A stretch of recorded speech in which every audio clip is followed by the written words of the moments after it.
jenga omuze bwakwegomba lowa mukazi wa Mukwano Gwo asobola okuteekamu zonna paka ng'akulidde kati Fifi yali mu girlfriend wa Mukwano Gwe. Oh, your Fifi. Fifi already. Bali bamubako dda. Owulira? Ola yali yagenda. Awo mu lockdown nga basula mu nnyumba egi ya bali basulamu abantu abawera ndoza ng'omukaaga abalenzi naye nga baleeta abawala naye nga babeerera ani asoose omulya kati oyo Mukwano Gwo kati yali azanyira mu Ebons. Jengo omwana ogwasooka okunoba alyoka amutwalira poliisi omwana yali anobedde wa musajja ate ne Jengo okusiga okutandika okubeera n'oyo omwana yali ammye Jengo kati omwana aba agenze kulaba ku maama we mu kyalo ebintu abireke Kampala mu nnyumba bamubba era Jengo n'amusindika transport yamuleeta wa atandika okubeera naye.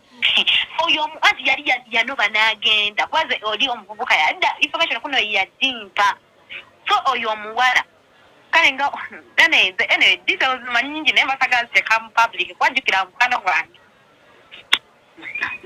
nkugaize mumanyi kuba yatuukako na wano nga tufunye obutakanya biti n'oyo yali boyfriend wange nalina wano wakana abankubira essimu Jengo nanga njije nkukime wansindike otya mukazi wa Mukwano Gwo omwana wekituufu wa bbaala ebyo byalimba mbuno Jengo simanyi Jengo yamujja ku ssomero n'amulekera okusoma nti nedda mu lockdown omwana wajja ewaka oyo Brenda nangano okugamba yasulako mu buliri bwa Jengo nga yagala okulumya boyfriend we kuba ye yasooka okulya omuwala oyo ebyo byonna mu kunoba guno we yasooka omugirako omuwala n'amugamba ondagalira mu nkukutu kwe kumutwala n'amwanjula mu church batandika okutegeka n'emikolo mu kudda Fifi Jengo yamusuubiza emmotoka gy'ataamuwa so bambi Jengo sorry but bibaawo just welcome to the kuba nawe wobadde olumya bangi kuba wobadde oli abaana babandi n'oyitamu kibadde kituufu kibadde kibi. Sanyuka TV ekuleetedde Christmas kawowo ku Kalenda Hotel ne Misaki Semakula.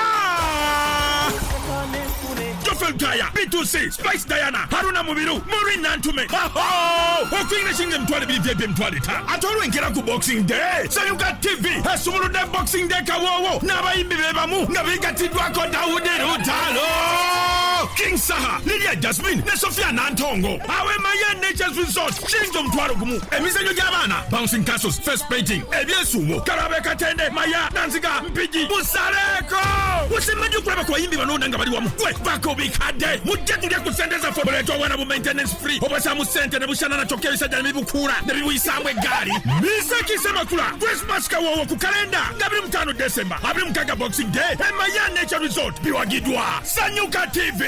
Media koli amanya kalulumu Namutebi leero tuli eno mu kibuga wakati twasaza tukoleko mu kibuga wakati tuline Walugembe Dias tuliwa tuli wano ku Ekarim ku Nabukera Plaza Nabugabo Road level 2 shop number 16H15 yes jangu buli ene gundi gye nyambadde abazitegeera ezakatimbe emabega bo kitegeera weti wenziguze ayina ebintu bingi ndabyewo ayina ne boxers mulina buli kimu gwe jangu bakwambaze kuva wansi paka ku kigere okitegeera kuva wansi paka waggulu kuva wansi paka kale kuva wansi paka waggulu obo yalina kyo yagala abe designing nga oyagala okwanya omukazi ennaku ana atakuddira ebyoko jangu wano kyuse ebyokwambula jakula era kuwe namba y'essimu essimu yo sijja gibawa kuba mukwe mwino mukubira right baweko namba kankwaweke namba 0759 10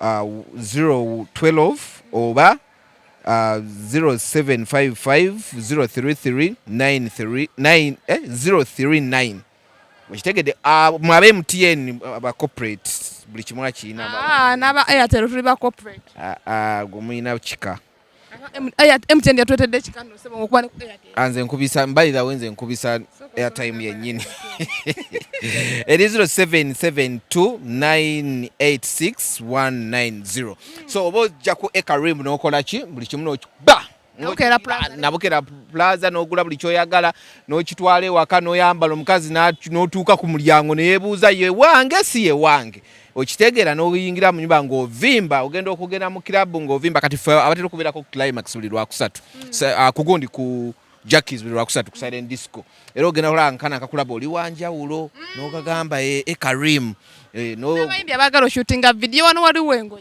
by the way mujje mugule engoye ba shooting mulekera abayimbi ba Uganda omanyi olumu mugwamu akajabangu n'ogenda mu video naddala gundi ani ono yali Bawanina Rose Daddy Andre omwagaza. Daddy Andre tamanyi kwambala mu videos jangu wano bakwambaze sebo. Daddy Andre yigo kwa musanga no twali ku video shoot bamugamba yambala yo nti anzire kane kubire kano ka vest banange nayombe soli mwenzo gamba video yange yali akajje wabali babaletedde ba designer awe batinkire nyo ne Rose oh mugamba sebo kati jangu wano ku Ekarimba kwambazo kitegeera fake family kalaka wazijja fake fake wakikumba nnyo by the way wano ngakuba bamuwazita siba mapesa oba batulaga ttatu omwana lukasere kifuba kibabwira namugamba ajja mu dduuka n'anoonya mwezi talina mapesa nagamba aleka azibako yagakutulako abaana abo balina effujjo eritabagasa kati abelekako lyawano wokka n'atulaga olubuto 6 pack n'alekako ne body kati wano jukira yekuba ttatu buli wamu kati abaye noziraga kale nawe weekube tatu nze nina tatu nina microphone wano buli wamu mukopeko sisobola mpozi ngatandiso yimba ate sijja yimba nenze nyimba ekiro I'm a good musician ate misana mbera njiriba okola mbiburu byokka kiro era tukola lonchi ebayaba otandise wantama kyokka no mulimu nezirika enkofiro zaazimu ziriko envi mwe mwaguza fresh daddy bano baguza fresh daddy bano twali badde tukalaga kuba fresh daddy najja natugamba yasibye amarasta kumbe fresh daddy yamujjene mwe basimanyimu akabumba enviri zaagaano mmera omanyi waliwo abalina eddungu ku gundi ku mutwe busimanya akaviri kamerako oyina ebiguuna zizino enkofiira zammwe simanyi gavumenti weeyaayo enkofiira zammwe zizino gavumenti weeyaayo muntu nno sebo manyi kale endala ogiraba mwabagala gold versus black bino binyumira shiba bino ebiri n'enviiri zaakwo yambala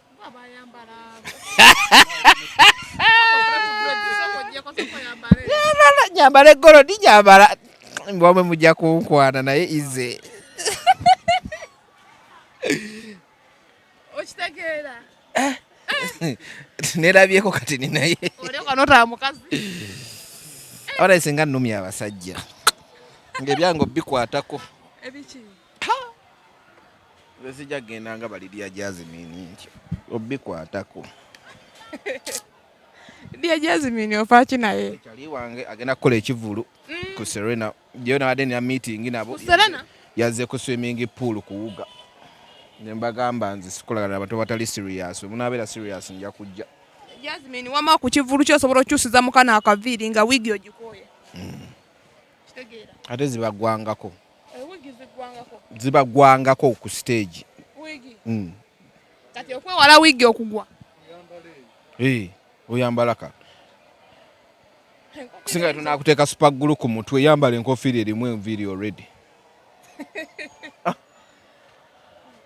walugembe ki ekiriwo tewali tuli ku Nabukeera Plaza we tuli level 2 bagiyita Ekarim Abo oyo lumu namusangako mu kasiki ngamba mutuufu ate wogira togigira nnyo ogenda oyitayoko kalumu ogamba kyusa mu bulamu ekiro gyozungira namusangako lumu kasiki neŋŋamba yes balina no bijampa ebirungi biri obiraba muzeeyi yatandise obyambala muzeeyi oyingidde waki yabyambala yenna n'avimba okkakala natomedde motoka y'omusajja ŋŋamba nno ggwe okunyuma tekikuleetera kulowooza nti ojja tomera buli kyosanze muzeeyi namwewunya kudda mu kamera nga nawakyaliwe mumuli bubi nalalake sirirwerabira nali simanyi ti alijja mu kamera lumu omwana ataddeko emitwalo ena kale no promota we South Africa mbadde naye awo kubukedde ku makya nga tuli kumpewo naye ninamu omu Nigeria naye tanadda naye ebintu abiweereza ali eri. Ebbanga lyomaze mu luseke olaba tonnafuna yakuwa luseke? Abuno tataddeko emmeka ezo nange nzifuna wano naawe. Mpaayo ebiri. Sina nze zaggaba. Abakamanyi ekituufu azisobola ye muteesi wo wambeera nayidi gye yateekawo embeera ena n'endya ssekokko engamba ekarimu naye ate munaye genda kubagamba ekigambo kino olaba abasama tulina wano abantu wano e Kampala nga bateekawo embeera nga bo kati najja eppi buli wemusanga kiba $10 okitegeera kati waliwo abaana abanga babadde wano nga ssente Serena Lulinga akuwadde 10 n'otulumya obulamu simanyi zikyaliwo ezo ntola n'omukwira kati n'ateekako zikyaliwo nazimalawo naye nga waliwo bali abaana abazirina abaana nga bazirina nga tekiyetaaga kugenda bwero muziramu kuba komawo nga yenna atunula nga akatulume kati nno muyaye wange oyo ate ku luno teweebuzaabuza nkuyise owa perfume waliyo ayina gundi bagenda launchinga ne Cindy perfume next week. Gabriel B.A. Baba mukambwemu yali amuse muvuma bakirayanti bange mmwe masende yali amuse ibra yita natuka yali agenze mu charity teyajja yali amuse muri mutimu gyomanya kuno mugambye nedde ekintu kikole mu interview aba online bokka YouTube bokka TV yokka lupapula lokka buli omuntu nakulwe gwe bani abaso seke super anti buli lwajja mandino wekase kasukulu seke nyamnyam olwo utadde mu phases bambi nyamnyam tugenda muwagira naye anaakoma utabomba tasawomba kasu tasagenda London asobola naye tasobola bomba kati manye banga lyamaze nga asaba ene kati sijja muyingira gwe nabadde njogera n'omwana olaba Fifi owa Jengo ndadde njogera kati wali omwana bamuyita Brenda Brenda njirina kuba naji recording almost 30 minutes kati Brenda yali boyfriend we yasoko okwana Fifi kati mukazi wa Pastor Jengo yabadde kale ex we kati mbu Jengo omuze bwakwegomba nowa mukazi wa Mukwano Gwo asobola okuteekamu zonna paka ng'akulidde kati Fifi yali mu girlfriend wa Mukwano Gwe. Fifi yali mu girlfriend wa Mukwano Gwa Jengo. Yes, awo mu lockdown nga basula mu nyumba egi yabali basulamu abantu abawera ndoza ng'omukaaga abalenzi naye nga baleeta abawala naye nga babeerera ani asoosa omulya kati oyo Mukwano Gwo kati yali azanyirana mu Ebons. Omuvubuka okay. Omuvubuka sali Dubai. Ye yaleeta Fifi. Ko Jengo ono ko mulesa nange mwagadde. Okitegeera. Kibozi nkirina neku nkirina ku simu kyamaanyi. Nakiri recording nga obujulizi mbulina mbusigaza nakoze na screen gundi saagala kulimba. So Jengo omwana ogwasooka okunoba aloka mutwaliye police omwana yali anobedde wa musajja ate ne Jengo okusiga okutandika okubeera n'oyo omwana yali ammye Jengo kati omwana aba agenze olaba ku maama we mu kyalo ebintu abireka e Kampala mu nnyumba bamubba era Jengo ne amusindika transport yamuleeta wa atandika okubeera naye kumbe oli awaleeta akamereke Jengo n'akakola ki n'akakuba kibozi kyanyumidde namaze gwe nabadde Jengo alayika alinamu ku bbuba si bbuba tayagala bamuyingirira awulira nnyo obusungu mbwate asasula kiralu abaana akwagala kati emikolo bagisazizaamu naye pasita abiyite lwaki tebagisazaamu omwana yagenze no balipira boda yagenze no wa boda yasooka n'asalako ekyalo nga mutadde mu truck agenda omulaba omanyi agamba tebyali bituufu nze sibuulirangako Jengo byaki nabyegala nga yamutwalira ne poliisi emugjeyo yalaba nga omwana we yali abulidde erabika ghetto kati agenda okulaba truck weeri yenyenyedde amaaso n'emabega naga truck yandibadde omwana waatudde ali stable ate omwana alimu ebbaala omwana yamugja mu bbaala nagamba kifo kimu buli dakiika newumulamu awo eddakiika 3 newayitawo wano awambu neddamu nagamba nedda eno truck nedda erabika efudde mukazi wange bagenda mutta bano balabika bamutuga yamusa kwe kuleeta abasirikale ku luno truck yamutute ku Salama Road ne Salama Road mbawagira wa boda kyako Jengo bamweganidde mu bantu. Omukazi agambye atya? Sikumanyi. Jengo sikumanyi ndeka. Naye pastor yaswaddemu. Nasose nembuza kasuku abijjawa. Yaswaddemu. Yaswaddemu. Kati ate labangwa ku Brenda anteerako story yonna nti omwana we kituufu wa bbaala ebyo byalimba mbuno Jengo simanyi Jengo yamujja ku ssomero n'amulekera kusoma nti nedda mu lockdown omwana wajja ewaka oyo Brenda nangana okugamba yasulako mu buliri bwa Jengo nga yagala okulumya boyfriend we kuba ye yasooka okulya omuwala oyo naye n'agamba kangabule Jengo. Pastor omulimba tunamusobola. Abalimba abakkiriza basaana balimba. Kati pastor akoze atya ave yagambe emikolo tugisazizaamu. Naye atya. Atya ki ate omwana amulina. Fifi wali. Fifi taliwo. Afune endiga awo ku speed agibake. Jengo yagamba bano nno bagagga tugenda kuyika kikumi. Apa nandikuulizaamuko katini. Ate no Brenda alidde baserebu. Babalinga competition ne Fifi oyo yabadde abinyumiza byonna yabyogedde n'ayogerako n'abamawulire babiri. Tosobola kubanga obulamu. Okimanyi naye ye kenyini yayogera. Oyo kenyini. Yayogera yayogerako erinnya eryo. Brenda kati ze mbadde sikiwulirangako nangamba nti oyo gwolaba wali nga nkyali mutono. Brenda namumanyanga akyasoma ku ate Brenda mutegedde. Kati right now munene yagejja.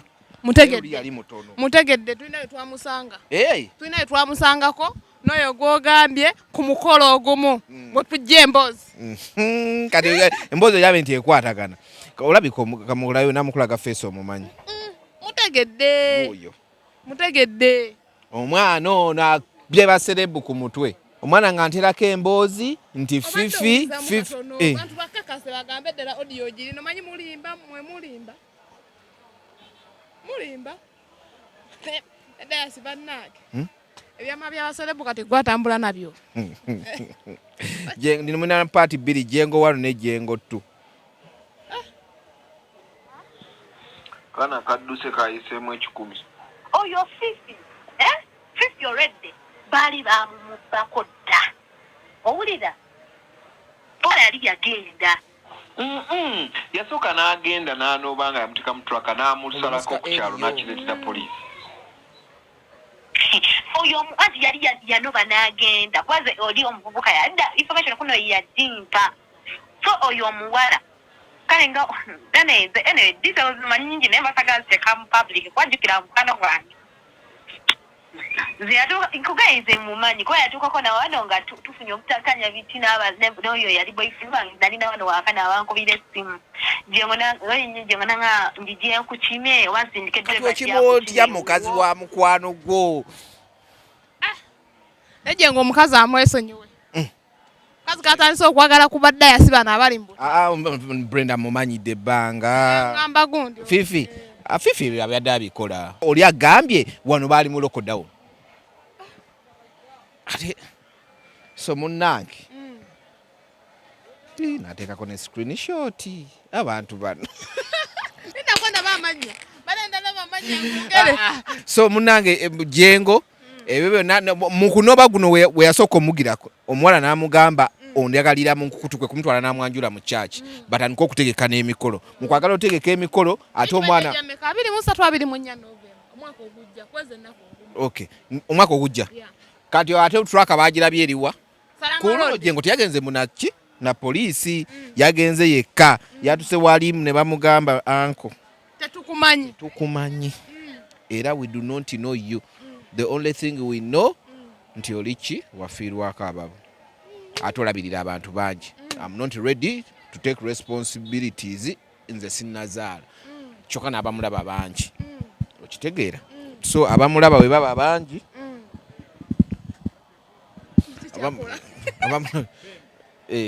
abamulaba we baba bangi kitegeeza bamuwa sente nyingi. Mbw ate mukudda Brenda ngamba mukudda Fifi Jengo yamusuubiza emmotoka gy'ataamuwa.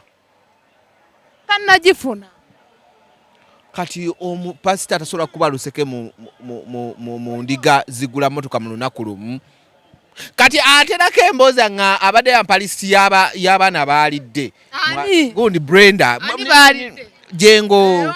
Otyo muli baserebu bameka. mulimu ba TV presenters Abali bakolayo. Kuzi TV endala kati muyagere nerinnya ngolodi nanga iro kibozi mbadde nkimanyi. Ningamba ekibuno kibozi leka no kyampa kituufu. Ba TV presenter bale. Bangwa era sigina bogera. Kubanga lulina alaba gye wali okyamira ku lwasa. Kati seyagala nnyo oyasame nnyo. Gwe so bambi Jengo sorry but bibaawo just welcome to the kubawo nawe wobadde olumya bangi kuba wobadde oli abaana babandi no itamu na kibadde kituufu kibadde kibi ebyaddala kibi kati nawe bakikolanga gwe nawe bakikola okola ki zenino omukazi ogwo babeganye mwenna abali eyo alina omukazi ogwo agenda yoyo yegwe erinnya liwo omukazi ogwo mumubbe ogwo yegwe era towakakutawanya oli ogwo yegwe buli alaba mukazi wa Dayasa oli ogwo yoyo gwegondaba naye yoyo Dayasa abakazi bafuuse ekizibu Ronald Mayinja n'omukazi obiwulira oba obiraba ati nno n'okwanjula bagala kujjayo kokwabbaawo omutuufu ekisinga okunsesa kuba jjo nafunyeko yesterday nafunyeko chance nenjogera n'omuwala oyo nabadde ne lumu Procopius yakola emboozi abalalo ne bamukubira amasimu takwata omukazi naye yalumu agikwatirawo so omukazi mweraliikirivu bawe mu kwagala nti oli ayagala okubba ebyobugagga yamugamba tugende mu mawulire kati mu mawulire omukazi ayogera ebintu ate omusajja byabadde tamanyi tunatuuka eyo njagala sooka mmanya kituufu ono omukazi relationship ne Mayinja eva watuuka auditions omukazi yali alinamu akasente ke agenze ku kye yakubye sente ziwerako nnyingi azirina kati ayagala okuyingira endongo band music ojjukira gundi we yakola auditions yali kuja kugundi Autospa kati bagimenye ate we kyaliwo bagimenye yesterday lwaki bagimenye ate bweri mu kkubo ntobazi byonna gasiya era yebogere yani yes semwogerere naye bangambe bamugjamu bamusasula audition ezo nzijukira mwali mukasale ne kusaasira naye kumbe Mayinja abaza agamba wano waliwo ssente era ebivulu mujjukira awo amaze okola auditions Mayinja atugamba atandise okuteeka ebivulu eyo mu byalo mujjukira awo ate era ssente zaali za mukazi oyo muyatekekanga ebivulu otyo Mayinja wafu oyo omutuufu okitegeera Mayinja amala bulungi nnyo amugamba twewole ssente naye tugenda kwewola naye kyapa ngenda kikuwa kikyongera ebintu byebewolyako bya Mayinja naye nga kusene muzambanya namugaka wemuki olwo n'oku ku mutwe babiridde kati kyekyanyiza omusajja agala n'okwanjula akwongereyo sina kindi kuveewo nanyini mukazi ebyaddala mwinamu n'omwana ayagala okwanjula kujja agamba nze nali bwaŋŋamba nga yalinga kwana naye tewaŋŋambako nti wakola ki nyamunyamu omwakola oluseke lw'akasuku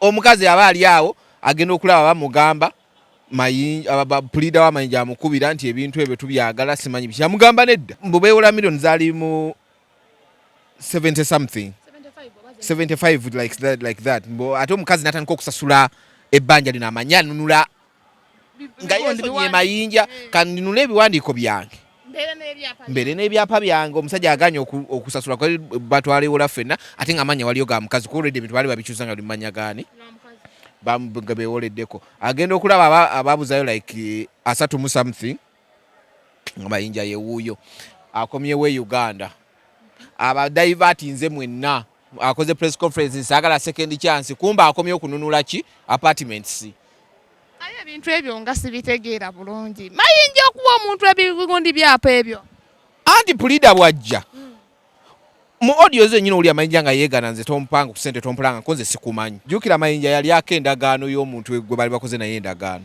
eya sente namugamba leka tulabe najigaya mukamwa namukakundi tomanja endagaano eriwa aina gwe yali nayawo bali kalenda namugamba gundi tomanja nti nedda nkubanja bukakafubuliwa ng'endagaano Mayinja yagiridde naddukirawo ne manju olimba naawe wogiri ogimira oli mulalu yagirya n'agiwanda ate kati bagizungulula naddukirawo ne manju kati ngenda okulya settlements zakola tomanja sirina yadde $5 nze newunyiza ne mukazi gwo gamba nti olina sente ze wampa mu audio era omukazi agenda omukazi bamugamba Mayinja amukubira essimu nti tumiitinge tuwogere agenda okusanga yasangawo pulida w'amayinja ne Mayinja zimanyibwa ne Royo omulala ng'agamba ate ugambe twogere bano bakimye eki omukazi kwe kujja mu mawulire yeekubira enduulu nti bana Mayinja ebintu abitwala kati agenda osasula ebbanja looni nga n'ebintu tabirina apartments bazitutte kyekyakomyawo Mayinja e Uganda amanyi olera ebiwano kwali babikyusiza abiri mmanya g'ono omukazi abaana abo bagezi gwe tewulira nga atunda ettaka eryobwisiramu lirimuko kati ebyapa baagaba bimeka nga te byonna bituufu towulirangako bagaba byapa mirundi ebiri ne Mayinja akolebwa ati omukazi amuwe ssente ono amuwe ebyapa tali lwedde muwa yadde akakunkumukako ekintu ku byonna ojjukira munnamawulire Anko Mayinja ojjukira we yakwata essimu n'abuuza obujulizi n'oba ofa essimu asa no wa observer yali wabukedde n'owabukedde naye we yasooka gikolawo observer owabukedde oba yakwata nkwata essimu n'agitereka kati observer ate yo yagisuula mu mazzi yagamba naye byenjogedde si byekakasa yakubira bakacumbaali n'ababuuza ani yabagambye ennyumba yange nagitunze mbasiba ndiye tasobola basiba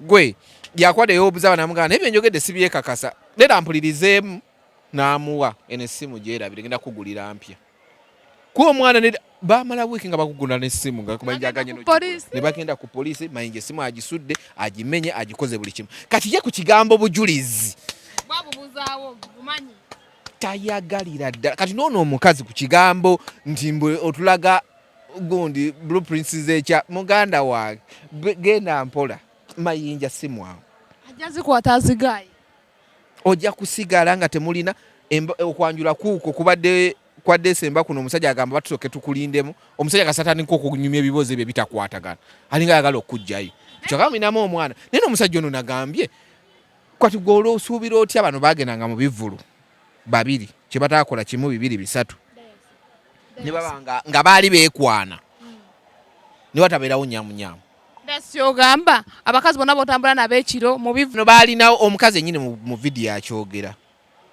baali item Mayinja bw'ategera nti omukazi alinamu kasente amusendasenda amukwana Mayinja omukazi n'amutta nga tamwagala ye ne basigala bizinesi yakuyimba ani yakulimba omukazi mbuli yalulimba lw'omukazi lumu yali ayimba za Mayinja za Mayinja zaali zize lizeemu ngono yaluyimba Mayinja najala kusiba n'omukazi ani yamugamba ayimba ennyimba ze balina obuwandiike bagambye yagenze bweru omukazi era agenda addeyo buzi bwali nkugambye naye twayogedde naye gyokusimu waali ali wano era ali mu kulwana nnyo okwanjula kwe kubeewo zino sente azifiirwa era zagenda zifiirwa ali nayogeddeko naye gyokusimu omulala muyamba okuyimba yalaba Mayinja zaali auditions jukira Eagles evuddewo Eagles yakola audition teyajja Golden Band lwaki yajja by then yali kyaliwo yali bweru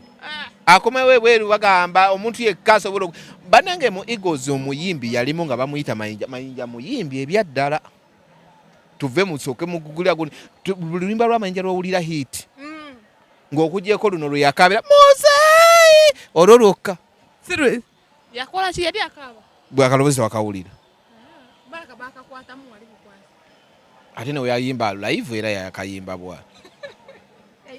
Muzei akalulu ngamba bana ye Mayinja owa akayimba kajjako luza abana bagodeni bonna baali bayimba naye ate Mayinja yaliko waali era yabasooka n'okuva ku necklace otandike okujja ye kati ekibiina bakikomyawo abanoonyeyo abalala Mayinja bangi ab'okubba mwalimu omuyimbi owa bizinesi ogu yoyo omuyimbi kaini kusasula emu kubakunga abantu ayamba omukyala alayika yejjusa agenda kugulawo ekifo kyekyentebe mubutongole akiggulewo kuba luli abadde nga agenda ne banywerayo mwenge ne bagwenywera akiggulewo awo kitandika okukolera ddala we yalina okuyimba akayimba ekkololo nga zeemu nga president alayira jukira twagenda paka Kisasi ewono gayani Brian atali Brian Beats ono omulala abakola ennyimba z'ababandi kati yaddeyo Kisasi wansi nga ku Bahai nagenda naye era n'oluyimba teyaluyimba tiyafuna chance eruyimba nagenda nalutekamu ssente ne balukola oluyimba biki era bwe twavaawo ne tutuuka ku papazi we yandika ye n'agenda entewe mu kifo kye kitegeeza ekifo kiruddewo abadde aluddewo bulwi ekifo ky'entebe ekyo Katani alinamu ku ssente so wogulira ekifo entebe otekewo bakigula yakigula ddako si kyakyakati era ebimu byabawula ne ba Amina abo Amina bayawukana mpozi ate bakyakwatagana alimanyi bakyakwatagana kuki okimanyi yali ttaano we wano wagwatambula naye kati atambula naye kusaasira ne behind ye neki muri yali agireka wakana tamani Amina Ronald Mayinja omwa magezi kiku kino ane amagezi gawe mu kyala sisobola kuwama Ronald Mayinja nedda wa mu kyala kyakola akimanyi kati ye script ye agenza okuva ebweru ng'agirina yakitegera ati one time ebintu bijja kujja mu mawulire era yamugamba nga osazeewo bitwala mu mawulire kati katutunke kitegeeza Mayinja ye agenda okuva ebweru nga already alina work plan y'ekintu nga bwagenda okitambuza so sina magezi kusaba omukyala kyenjagala omuwa abeere keen ono Mayinja ajja mukozesa ensobye asigale ng'ebintu nga asasudde looni kuba muli waliyo manyage nga ettaka na apartments tabirina nake waliwo ebigambibwa mbuno bebekulu ye yamuleeta Mayinja yamugye Mayinja yali atuusiza kati yali agenda muleeta kukola kiwano endayimba mu tubeeremu kati nga kikimulese kuyimba boxing day eyo nawe tubeeremu the bigger picture apartments Federation lwaki tataguluza bano kubanga oli muyimbi muto ono muyimbi mukulu omukazi mukulu temuyita muyimbi muto mukuyimba mukulu mukuyimba yayimba kimpa oluyimba lwe lumu ati bali mukulikodinga nani ne producer bane bayine Mayinja ale Federation bijingirya muwa Federation azitandikire no wansi unit nedda bine ebintu byakulya nakomba so one temubiteeka mu Federation guli gwali mukwano gwali gubatta Federation nedda tugireke love gwe batuuka okwewolera mu linnya ly'obukadde 7 ng'otunuddewo bali bagenda zikolamu ki kutakawo kibiina kipya kubali bagenda zikolamu ki ezo byaganye bawe yamugambye weddamu okulaba mu kamera n'okugoba ewaka nkugoba kubanga bawe yamuganye nze nina negwe manyi yasasudde interview eyo bagimuwe ne bagaana Hadija Kigozi n'agamba lumu ngenda kuwa ssente zonna zoyagala interview kati ate nga n'oli gwamayi gwasingako amanyi omupangulufu yamugambye kuva nali njogeddeko naawe bakuwadde enamba yange okulembeza ssente olina obukadde 3 namugoba namugamba kuwa enamba ofe n'omukazi omukazi yaganye n'agamba kati kankusasula ontwala omukazi waali namugamba kati ate oli mulalu nkuwadde enamba ate oyagala omukazi yennyini amulagirira ate omukazi omuganda ye yaganye omukazi Seguya n'agezaako ne bagaana omukazi yaganye olaba bagaana Seguya anti oyo yakikuba mu entertainment ye president waffe si ye president waffe Federation bannange Kenzo ya meetings omukulembeze kulikayo Edi Kenzo tumanyi copyright esaawa yonna kuba oluyi oli musiru nkwesonyiwe yabadde manya yamusinkanye ku bya copyright kwaki batambuza personal interests zeziriwa mbuliddeko anti mu campaign balipira border remix ejja baby na bananina nga bateekawo mulipira border y'omukulu anti baganye nominatinga mu Grammy kati kaluteeke wali mu campaign ekisooka nakiwuliddeko 2 Kenzo amaze ebbanga ng'asaba appointment eyo yamaze n'agifuna and that's good but aleme tugamba nti appointment gye yasabye yabadde agenze kusakira entertainment industry oba yagenze ngo wa Federation we bayita mu parliament gye yamanya ntalina kasente kagenda kufunayo yakwata tiimu yonna n'agitwala bagende bateese Kenzo ekifuula omuntu President Museveni alina cabinet alina baminisita alina baani bonna nga wakola nabo era ebiseera tewali kigundi agamba minisita gundi yegenda okikwasika ministry natambula ne vice we naade nsubira gundi President Kenzo president wa federation anti era aba president yada ino kutambula neki at least n'abantu babiri obomu naddala omuntu atwala minutes kati gwenga president osiganye president tosobola kubanga owandika minutes okitegeera so byonna bye yasabye president Museveni asobola oganze sibikugambangako kuba tebiri ku record onoobanja ki tujjukira Wuma byagendayo nga mu kisanja kya Waikibenda bagenda okuvaayo nategeddeko nti okola olunaku bwe bagenda ekirindi oli president asobola okuzanyira ku aichuyo mbu batuuka eri yabagamba mu byonna bye mwogedde mbiwule ne mwerondemu abantu babiri bajje twogere nga nze bwe batuuka eyo yabagamba okay mumaze wali okuteesa mwena gwe oyagala ki era buli omu n'asaba bibye ng'omuntu okitegeera so we bamala we bagenda okukomawo eno nga boogeza kirimi era bagenda okuvaayo Waikibenda ya resigningirawo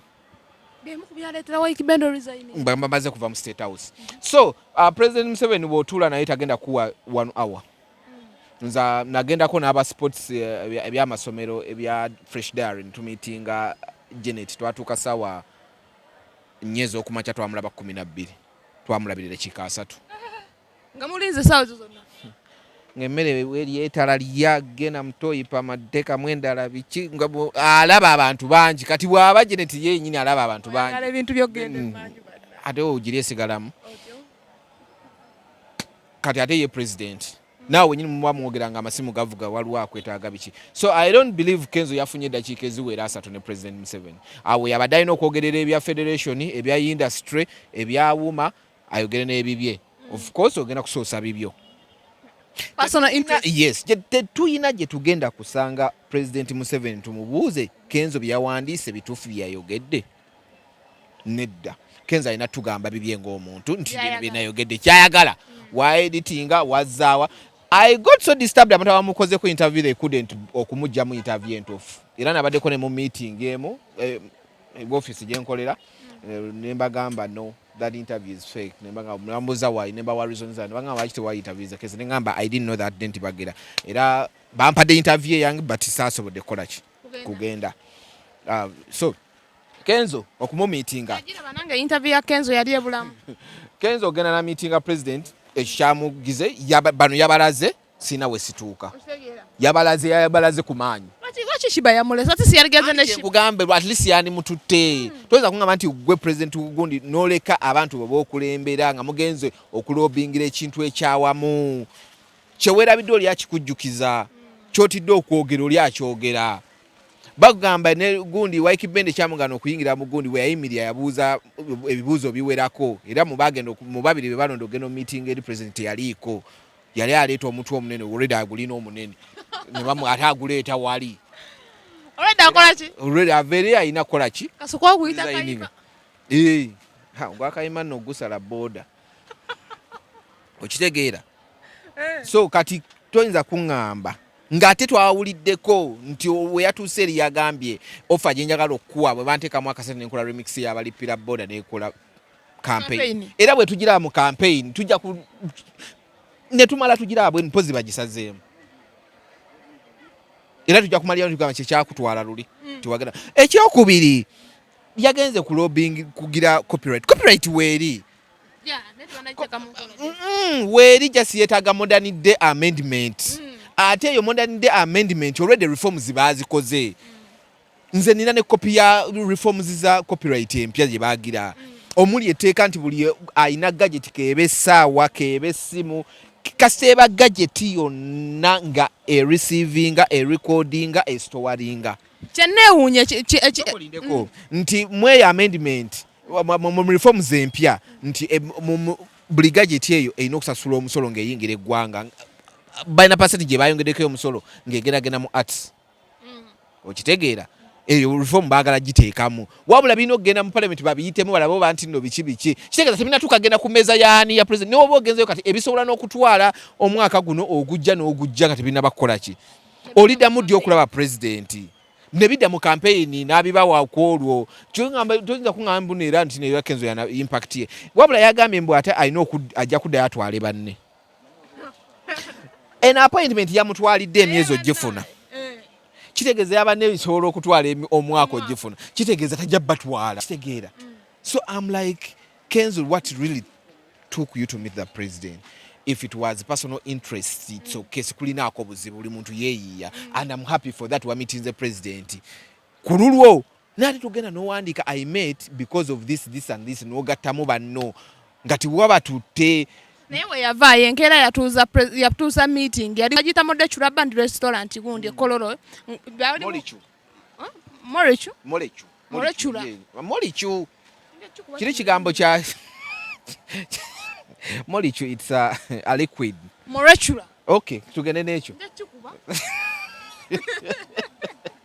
kati mwalimu Hildamani mwalimu ono omusajja yajjanga gundi okulondesa Jeff kati bamugobye ate ku latitude bamugobye fina masanyalaze ate eno bamugobye ko bagenda ku Molichu yateekawo embeera nga bagamba ne ebintu binakolewawo ebityo kati ku Lwokusatu ate bamugaanawa Kenzo yagamba oyo talinya wano gunga bali ku latitude yamugoba yamanya nti ono alabika kati yanemesa ebyange byenkola yali mu kuteeka bana abakuma bene emitwe eminene yes ye bamugobye mu meeting ate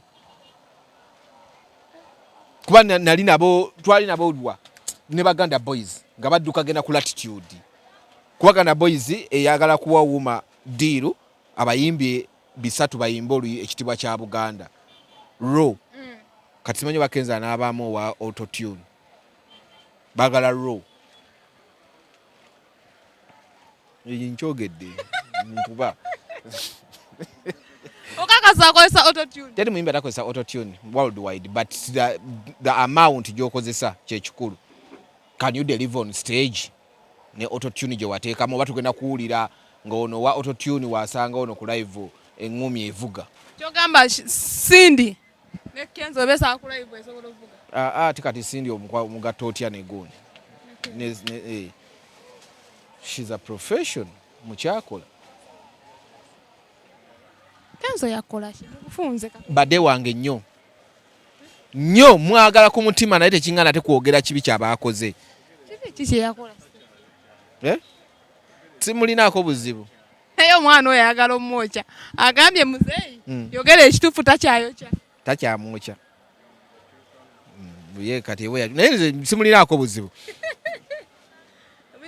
we musanga mu kkubo tunyumi twogera naye kyalina kati nsolo munoonya naye ebintu bye bakola ne bawaako abamu interview ate abaana bagamba ojjerinyo gino naabwe bati byakisiru Fabu yangambye abamu baagala kwetwala nga special case ne mugamba because they are special era ojja kwesanga abakoze interview bakoze majani bana abaagala obatwala nga special case okitegeera nange nagyewunyiza nagambye interview agenze egaana ekyo ttambula nga nze namugambye nadde nkola interview nga sigaze mu nabya linnya Jasmine na Carona Ntongo nene tugikola nga tukugenze ku bino bya president byokka ne tutuula netambula teyatambudde yaganye bagitemyeko amagulu teyabadde n'amagulu had no base kubuuza fuwa jabula tugende kibula yabawadde akasanvu ebitano nga lwaki abawa sente tegedde mtosa butakateekamu yabagaye mutwala akasanvu bitano kwana mukoze majani kasanvu bitano nga mbwa mwasoma oli kufuna kasanvu bitano kale ana abawulire muswaza nkakuddiza bali kazi kasanvu bitano bali kazi za kasanvu bitano amazima mwakoledde mutundwe ovemu bode yakututte ya chiwaya nekuze ne transport ate bakoze kiro neba wakasanvu bitano kasanvu ebyo kyova amawulire bakyatuvuma nnyo buli omu yabadde afuna alinga atuukira ku dduka nga agulako amazzi gano ag'ekikumi gakaveera ate kati kyegali ogamba pakaveera akeeru nga bakuyiira ate kasanvu bitano kade kagula ki tugende ku rain tugenda muli nga ttaka erinnyedde rain kasepiki negwe linda tewabaddewo keki yakubiri kasepiki esepiki yammeka oba ogenze mu sawuli yako kisinziira sepiki ki eri gye bagisuubuza akasepiki ke bakoze nsika 200 kammeka gwe mukitundu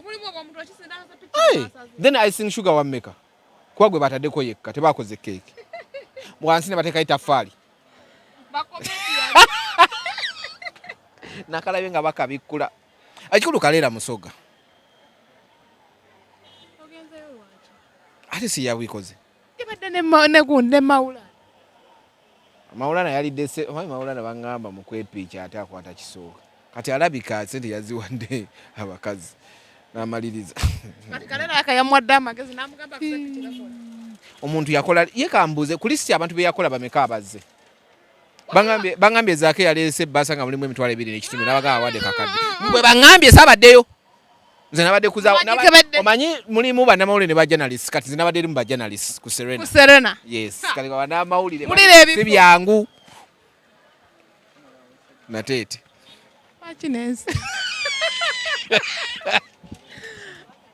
naye muzaake mu bbaasa yaleetemu 2.7 saabaddeyo baziwadde ani yagibikudde mubagikutte weebati ng'ewebuka obaddemu bw'etaano era buzimbako nedda nange nedda ate tojja kufutyanka baabaddewo wabaddeyo sabaddeyo naye ate togira nnyo information gye nafunye nti omukulu yaleese emitwalo 2.7 yagaseka akakeezo 7.5 ne bakawa rain nekati rain akitegeera abebufuzi balina sente ate naye jjajja agenda kwesimba ojja kutegeera lwaki bagabatono bwakansala si bwakansala ayagala kujjayo n'owafako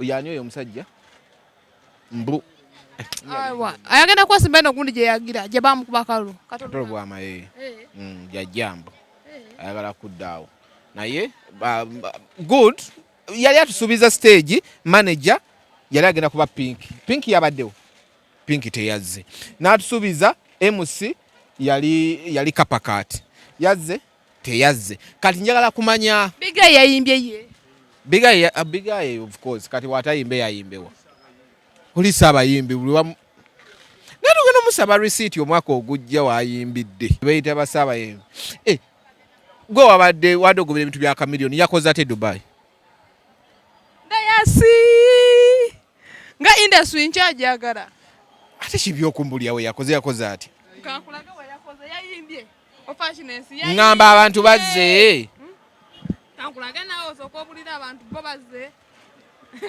ndayasi ojoga bannange sebo tukole tutya naye bino mwakuye byamisana mulimba bino byamisana ate ali ku stage yayimbye misana kankulaga nga ali ku stage manyi totegeera wono waliwo kalimu nga ali ku stage ako kagundi yu yayimba anko babano bawezewezeeko abantu akambale 1 2 3 4 5 ate ono wazza omu ajagaza kyo gizo mba nembala bali wali ate ajongeza ali bannange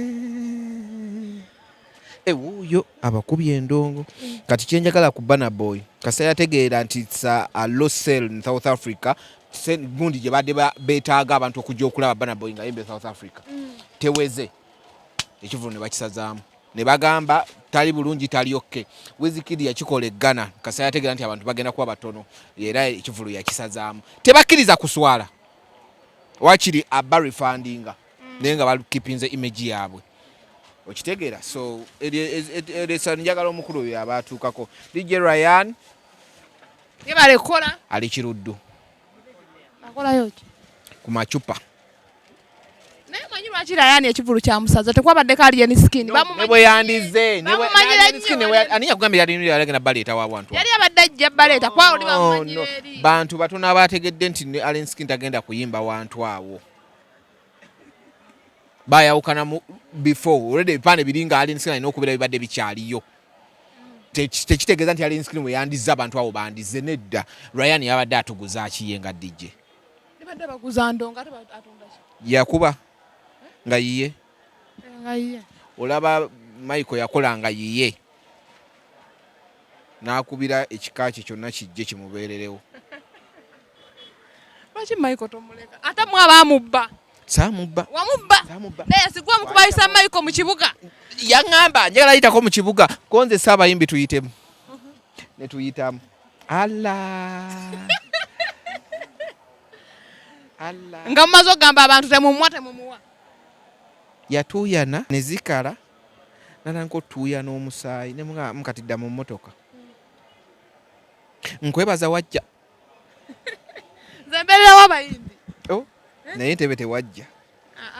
Ate bwe nali nno nayo kiwali awala Saa 12 ye yatandikira sije natandikira zirisonyiwa bakazi ba mukwano wali omukazi yayogera ekigambo nengamba oba mutuge yaga mutugire wana ekintu kyammwe ekyenana misiza bumisa sente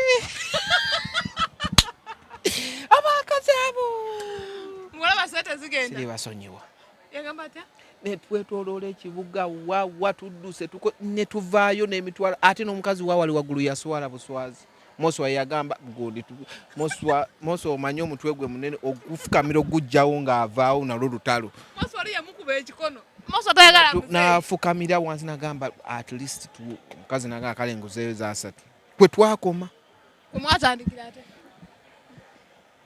netufuluma akedi fenna ngwe mitwe giri wansi wegiti musungasunga nnyo abayambuka amadaala k'omwana oyo ye mukomuko nga manyi ekintu wakireekaanyaawo kati tugenda ozijjaawo yadde amazzi g'ekikumi namba kale kalo kasita tewajja naliwo ate zinakubira essimu nalina ddiiru ate nga musava kweyo naawe naye naliwo kalo kasita namubeerawo okuva ekifo ekyate nga paka wekyaggwa wekyagwa nakola navye tulaba nti bagamba mbu eri waggulu simanyi ayimba eri waggulu tebamumanyi mune yabayitamu n'azikuŋŋaanya omuyimbi wa wansi ow'okuliddo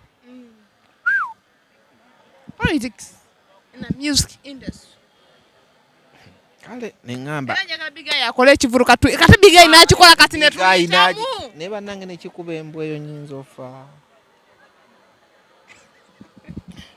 manya abantu tebeerabira manya tebeerabira naye ate ye alina donzera asobola otikka embwa ye negyebeerawo ku kivulu business yagireeta ku kivulu kya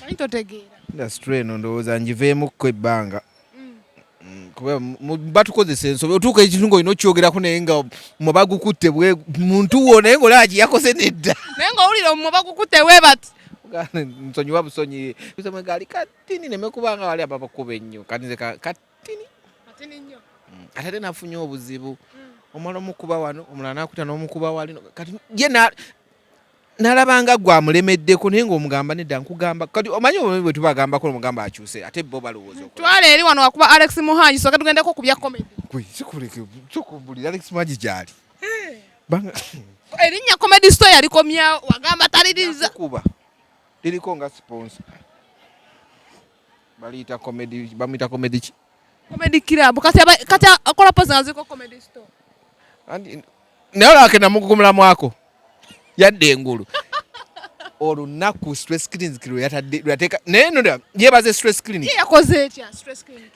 yafuna half era yakola yebase olunaku lwe bakola press conference abantu batandika okugamba ate ono yabadde akolewa Muhangi no naye comedy wing yaragawo natural death natural death calamity era eyo kati erina kubeera mu ofiisi ya gundi ya ani ebigwa tebiraze stress clinic comedy store pozo nganyo chita comedy club bano babakolera publicity era Muhangi yafuna kwolo olunaku kwa babera olunaku lwe lumu no neruli yabadde lena inapo nnungi abo yakomyawo bakomye ssebo ate bantu kati bano lwe bawuliranga ate bano bagenzi waliwe bali okitegera kati bamulinga bamukubira akalango immediately kati sinawe nagenda wonna press conference nali busy I was invited watya no satya watya kale ntamo ogwasoka naye Paul nenjogana naye Paul nsasula gwe nsasula yakusasula ate yansangawa muzai yakusasula po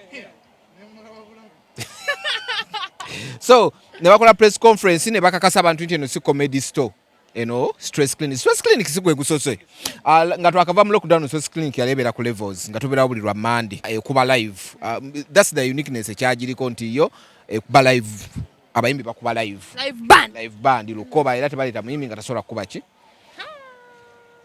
netugamba okay ekyo nekiggwa netugenda okulaba balanze bagenda kubeera Muhangi we yali mu multi purpose hall konze wangi lunaku lwennyini lwakusatu konze hey muhanji mbukolwa ekiro kati bana abamawulire baagala okujja okukwata ku stress clinic babagoba bonna bakyuka bagamba katuddewa muhanji bamusanga munyiivu ng'akuba emmeeza mugere ne mwagala munvume mwogere abo abaana bomulaba abo babbi baleka banzibye bani ababbi aba stress clinic andi jukira stress clinic gakutte bali gondi timu yali ekolera muhanji n'egitwala bonna bali eri kati ne babongera n'amaanyi nti ne mu kamera boogera ewa muhanji bali boogera mu kamera eri kyabadde bakumono kyakuwa kiringa nga omukazi obadde omugulira eno mu Mothers Union n'agendera omusajja n'amugulira gestring oba omukyusiriza amalabira ddala kati nga gw'olimbwa okitegeera kale kati eno baabawa n'omuzindaalo okitegeera abaana abo baleka banzibye kalumana najuga mpoza ati nojogera n'abamawulire ngamba embiranye weeri bano bamala okulaba ekintu nga kitandise okukka babbamu ebyamangu baluutinga omusajja munjogera yalaga bamuluutinga balinga abali mu lutalo baatwala buli musajja ne bamujja mu double room ne bamutwala mu single room ate nawulirako mbu ne kulwala nga bano bakoze press conference n'ava ne mu group yaabwe ya Comedy Store n'agivaamu n'agibalekera n'anyiga exit ni muhanji anti abaana bamujja mu double room ne bamuza mu single room gw'okimanyi ekyo obuzibu buvaawa sijja kugenda yoswadde musajja kamwesonyiwe wesonyi ali mu bizibu bye stress emutta kati yadda ku TikTok azanya buzannyo stress emutta waliyo stress clinic agenda mu stress clinic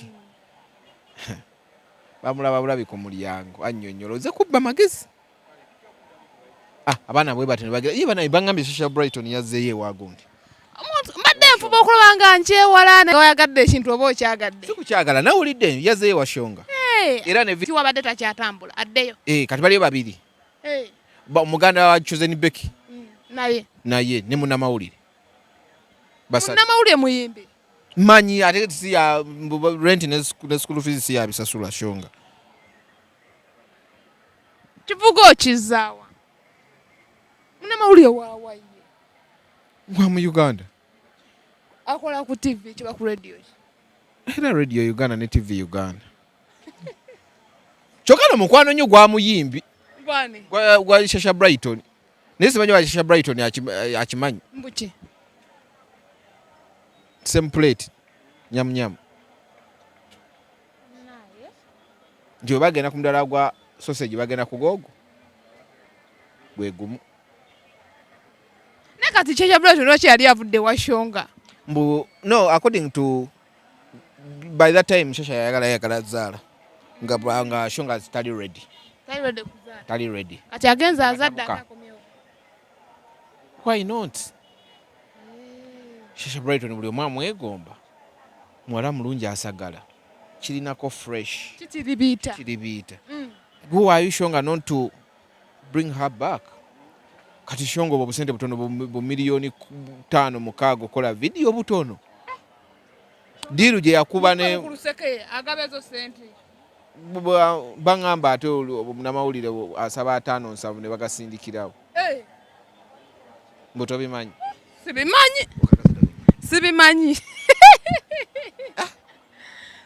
era mpuli ano bwekyogedda nengamba lwaki sikuba shonga oluseke wano ku neti ne mugamba anko luseke nyamunyamu tutandise so bambi nga tumaliriza bagamba waliyo omusajja bamuyita nani aina golden calabash ku Christmas bamita John Segawa nali naye mu enekuba gye yatukubira katetutte ku Roast and Rhyme nangamba buli woyita yogere ekintu kimu golden calabash nemugaba nga n'erinnyo lyongerako John Segawa golden calabash Maulana mwali no Rain mwali agenda kuzanya Shamim Zubeda mwali nalabyemu Betty Bruno mwali nalabye abantu bangi n'abakamanyi festival waliwo abakamanyi festival weyogera kino abakamanyi bagenda kubeera wali ku gundi ku front page ennaku zomwe zigenda kuba 13 basooka kusaba mupiira nga 12 wano ku gundi Old Kampala Night with Romance Romance is romance. Nsabone ate no munna ekyogereko. Nabadde nsala story eyo manyi kye nataddeko romance nga ni mu exporting nga buli omu yafudde nse. No, it's a night with romance. Romance akoze abaddewo guy mulungi tewali awulya ddoboozi n'ata glowing ku radio kuwulira biki byagenda kufulumya. So tugere tumubeererewo nze nja kubeera simanyi oba naabeera nenja kubeerawo. Nga tumaliriza. Omusama. Nga tumaliriza. Wano we tuli omusama. Wetukoledde bayitawo Ekarim naye maama. Waliwo abasama ab'enjawulo. Olemwa. Agigyeko. Abadagala tomera kamera. Amasoko je. Hello. Agigyeko. Ate lwaki agigyeko? Nenga kiri kitya? Kiti libi. Neno no jake ne waffe mu industry. Mama odoli magumba. Allah. Ate kakusemberedde. Basoka na kuteekako mayonnaise kachumbali. Ate kakusemberedde akyo kyogera. Asemberedde gwe towayiriza munne. Omma kye kiriwo. Tewali ogamba otya. Kiriya. Tuli wano njagala gw'abayogera ekifo kino. Well. Mukambala kya kumeza. Nedda. Kano katimba. Bwonna obusangawo wano. Mwebale kujja ku AK Karim. Tuli basanyufu oba receivinga. Sangibwa ku Nabukera Plaza, level 2, shop number H15, H16.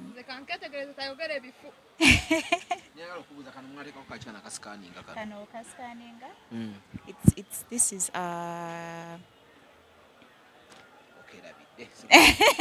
Nedda no scanning akaleta information yaffe, business card eli approved. Yeah, not a fake one. We are official. Yes, not just a fake business card. Yes. Christmas no muyina ki kike mulina tugenda mu naku nkulu tugenda mu lusooka tugenda mu Christmas boxing day kuba kwako box muyina boxers tetulina boxers ne tulina ebintu bingi tulina jumpers eziri plain eza label tulina bucket hats tulina caps muyina ki bucket hats ngenda gikulaga ngenda gikuleetera njikulaga bucket hats ete nge bucket manyiza mu bala tiri bucket simanyi linnya lyayo utawabona nyuma gwenze bino gwenze manyi bucket night mayinja mu mayinja nedda ono kye bamukoze mayinja kye bamukola ku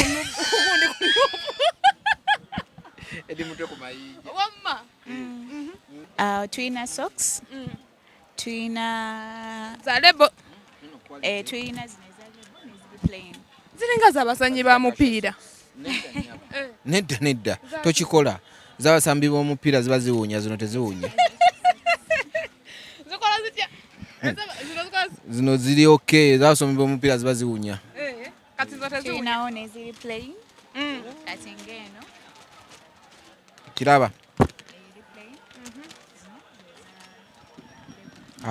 Nike bakasoma batano Nike bala bakasoma batano eno Puma giraga abantu oyo amanyi ogogera oyo kweka kitegedde wamma tulinawo biki ebirala tulinayo emisipi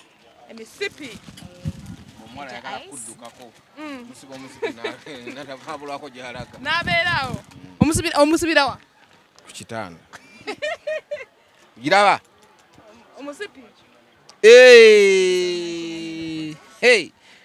naye bannange naye bannange boto yammeka ojja kujja tuteese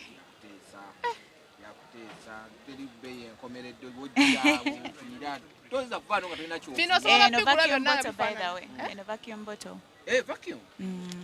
era ne temperature okyo oteekamu ebyokyaye n'ebinyogoga byonna nga mulimu akatundu si munanasi osobola oteekamu amazzi osobola oteekamu kyonna kyonna kyoyagala omunanasi omata kukkirizibwa oba ono ali ku bibi Waba kyayagadde asobola okuteeka. Tulina ebisoko bya dayasi mbiyita walugembe ebyo. The head socks, yes. Tulinayo head socks eziri plain n'ezirina label. Abyagala bannange. Tegedde. Bagita batya? Head sock. Nze simanyi na mwe bantu muve mukwemamaaza mujje wano Ekarim kintu kiggwe kintu kikubwe ate kiri kigundi kijajja Uncle Museveni waliwo lukyamula balowooza olina ente nga 10 kumbe maama yadde enkwa Museveni n'akusanga naye bannange abantu balina ebintu bingi ebiri plain n'ebiri labeled. Neno bucket hat. nayo bucket y'abalaalo nange osobola n'okukasibako wano bati ate muzeeyi atambula ennyo ekiro sinakisaana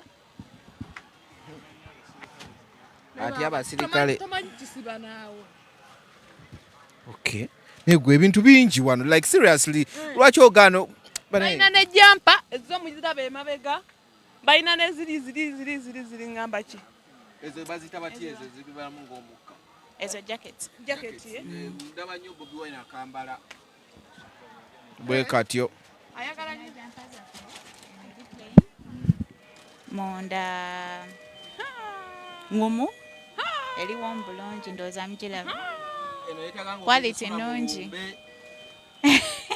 nobeera wennanga ugumidde n'abagenda mu winter zibakolera alira nate kati winter bali mugezi teyagenze nago mwezi gwa winter gwe balimu teyagenze na bino singa yayitidde wano kati singa ali kiriya kitegeera ne hanga njitwalira naba printing basobola okujja ne bagula ebiri plain ne bagenda ne ba printing ate quality muzigo ne caps zo caps kitegeera plain osobola okuteekako kyonna kyoyagala naye toteekako ebintu by'ebyekisi ninateekako Ekarim naye nga tomanyi kyekategeeza so mukola customized teri byakufera weba teriko Ekarim tojigula ojira wetunula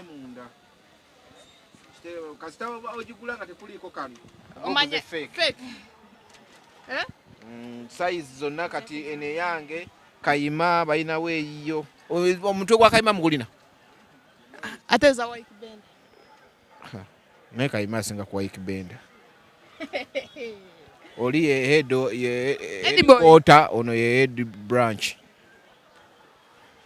olaba balina ekutuuka namugwange mutwe gwange musya nteeka mu ligi y'abali wamma tulinawo kyekirala kyo tulina empale tulina bisweatpants cross bags ne wano abayimbi singa beeyunirawo nnyo ku ebintu by'amaswaga weebiri eno cross bag kali ki unisex ogambye ani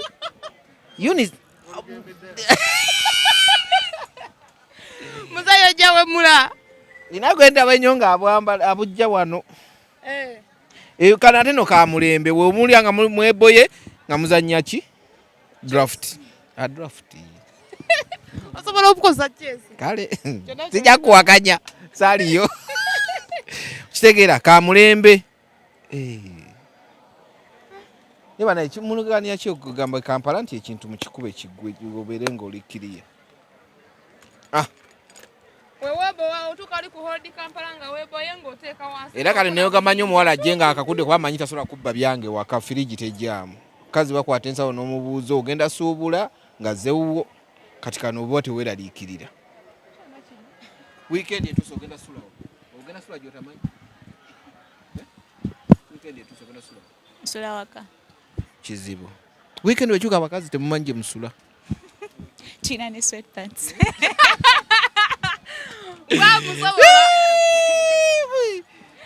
naye no mutema ku muzeeyi naye nakimusigamu naye tekimutuuka ne bamutema kitegeera ani two piece teziba z'abakazi n'abasajja bambala two piece eziriwo ez'abasajja naye Zibaleetere. ez'abasajja Sweatpants ne jumper. mbitegedde Sweatshirt. mbitegedde mbadde manyi ogamba buli obwaffe buli erimbu anti nange mbadde yes muzeyiza ayambadde okimanyi muzeyiza ayambadde muzeyiza ayambadde ati wazivumbula ngenda ntegeera lwaki ejja bweti nemalayo tupisi awo ngokulyako engatto ate oba oyagala wano ng'oyitekako ekigambo mbu mi media kwoli kitegeera naye nga wano emujje tuli ku Ekarim Bugabo Road Nabugabo Road ye Nabugabo yeeri wali otyo eri kye bakolera ebibokisi Simanyi. naye tamanyi yamanyi oba wakanga ojja wano amma Kanzemu. Tuli ku Nabukera Plaza, level 2, shop number H15 and H16. amaduka abiri matuka mwina abiri Enamba yaffe eri 0759 enamba zange eya business eya WhatsApp eri 0759 102 012. mwe bansindikira ndabeko nno mufuuka abasawo nga muli bakebezi tetwagala mbusindika tulabe ebyotunda olumala n'ofuuka omusawo enamba zebakuwadde za bizinesi si zoono eya WhatsApp Eya WhatsApp. gwagikwata Fena tugikolako.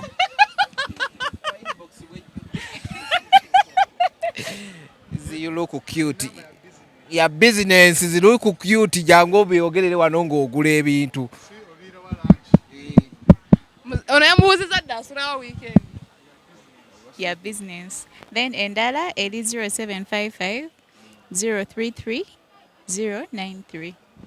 yakubako Osobola okubako nayo. eri tokubako sindika business WhatsApp kati ate neya MTN eyaffe Eya MTN eri 0772 986 190. kitegedde olinayo MTN gwe toyina emutye olina enamba zombi bbiri zomba za airtel ngukubire tonkubira ate kati nze enkyagazaki wamma kano kasikani kulika oli bwacupula nakuwa business card ng'eriko Ekarim nga tekuliko ka barcode kwosikaningira kuba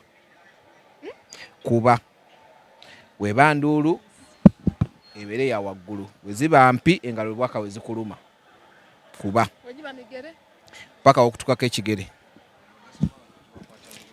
Bas customer affe tubakwata bulungi era tuba receivinga bulungi. Mukwata nkwata tajja kulopa mukwate mu bulungi kano nako bakatunda ako ka display kuliko obutaayi emabega obulaba mbulaba nabwo tubutunda obwo obutaayi bakidi n'abantu abakulu naawe babudizayininga okay naye jangu ogule wano omanyi tumanyi kwambala leero tubirayo abayimbi okujja tukyalirako twambaza abantu bangi munnange twambaza abantu bangi Fefe Busi King Saha inayo shobaira wetu mwagire mwabagenda omwambaza wano tugenda mwambaza bannange leero Zubeda byantona naye yayambalira wano ne Zubeda naye yambalira wano amba omwana anyumye bw'ati kiki kumbe Ekarimu ennaku zino Mickey Wine It seems too funny. Yo bane mumufeeko nnyo musajja watu. Mumuwe. Yambalira wano. Kati mugenda kwambaza King Saha. Ennyambala yakyuka. Ennyambala yakyuka. Bagenda kwambaza King Saha. Bamwambaze. Kubanga eri gyabera enfufu nnyingi. Tegedde ogenda kwokya. Mumwambaze. Kuba eri gyava enfufu nnyingi agera otuuka mu kibuga nga wa brown. Ayina emmotoka sebo ate kubaako FC nga ya brown n'emmotoka wamma yes well tuyina trends eziriko kati abayimbi naffe betwambaza waliwo kali akantu oba nkalaba na fiiki Okategedde. Ka bulletproof jacket. Bulletproof. Nabo tubulina. Gwe mulembe. Kati. Ezo byonna bibeera mu videos. Yali fresh kid. Nechimenke. Nekalaba neno mwana wa Chimenke. Otyo. Bakaita batya das. Naye bana kazi towa. Bakaita bodyproof jacket. Moli. Nage sali ko mu bumeya. Wamma. Yes, tulina ebintu bingi. Balina ne wallet. Tulina ne wallet. Dayasi gwa sula sente ye wimbamu ne sente zo zijira kusimu. Manyo kwesula. Ne wallet osobola obera nayo. Simanyi. Ne kihodo oteekako ekisumuluzo ky'emmotoka.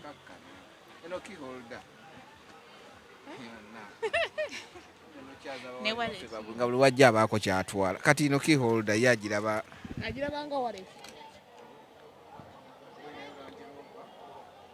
Waranyi lova yakaya ino. Paso. Bakuleseewo. Wapaso nga mukubye. Ayina engeri gyagereze. Naye gwe lindako. Kati wotagula no wallet nga mugiramu n'ekikumi kya $, ogigula sente layisi ate ne bakuweramu ne sente. Kitegeera. Tusabira na wallet. Negwe. Wamma. Kalungi kaddala.